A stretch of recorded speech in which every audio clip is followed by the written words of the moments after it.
All right, welcome to part two of environmental scanning. We are going to talk about understanding your output and then acting upon it.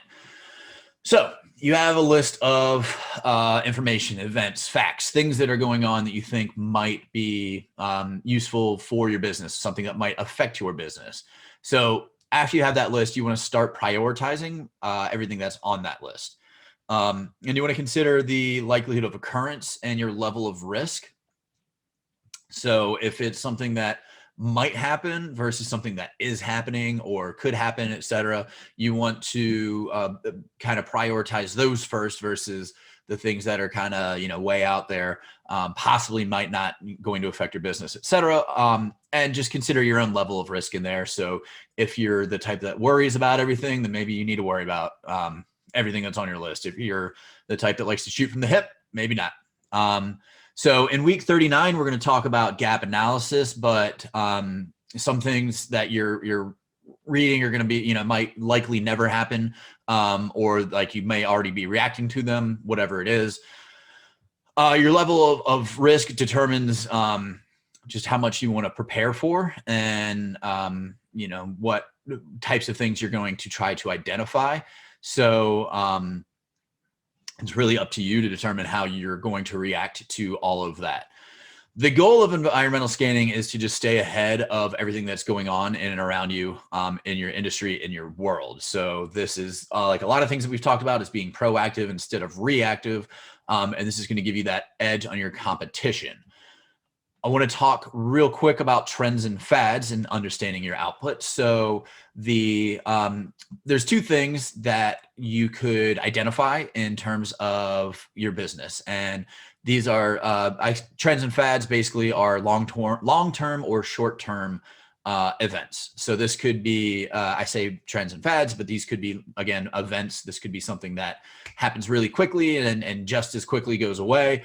It could be, an event like let's say some sort of disaster or natural rain. Rain can affect your business if you have a restaurant and outdoor seating. So that's something that's going to affect you tomorrow. Do you need to react to it? Maybe, put one of your servers on call. Simple as that. And that's a very, very, very simple example. But again, rain it comes and goes. It doesn't really affect your business. Not really something that you need to worry about. Trends and the long-term events, those are the things that you really want to look for because these have the staying power that you could build a business around. Fads, on the other hand, kind of come and go. I always use the example of clothing. So, what was popular in the 80s, hopefully it won't ever be popular again, but there are some people who try to bring back all fashion, and generally all fashion somehow comes back for some reason. But you want to understand that if you're like, you don't want to base your entire business around 80s clothing. You might want to own a clothing store because people will always wear clothing, but the types of clothing they're going to wear will differ. And when I say short term, like fads could be 5-6 years. You can still make money off a fad. You just don't want to base your entire business around it. So another example, you have NCR, and they make computer systems for entertainment, enterprise resource planning. So companies will they could buy these systems and run their entire business. And one of the things that not many people know is that NCR started off as National Cash Register. That's what they did 100 years ago, however long ago. They created cash registers, and they knew that people are always going to need a way to perform and record transactions.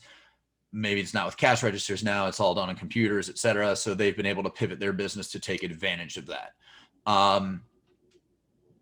And when it comes to fads, you want to be able to identify them. You can make money off them, but you also want to know when they're dying out so that you're not stuck with a ton of inventory. You're that last holdout for, whatever it is, pogs, let's say.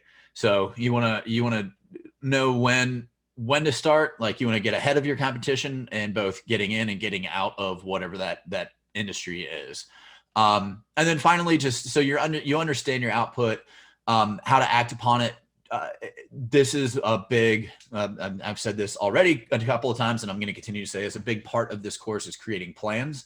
So the entire Foundation 52 is building a strong foundation and then creating plans to act upon growth strategies, disaster planning, whatever it is. And for environmental scanning, it's understanding what's going on in and around your industry, your business, creating a plan to take advantage of it, and then executing on that plan.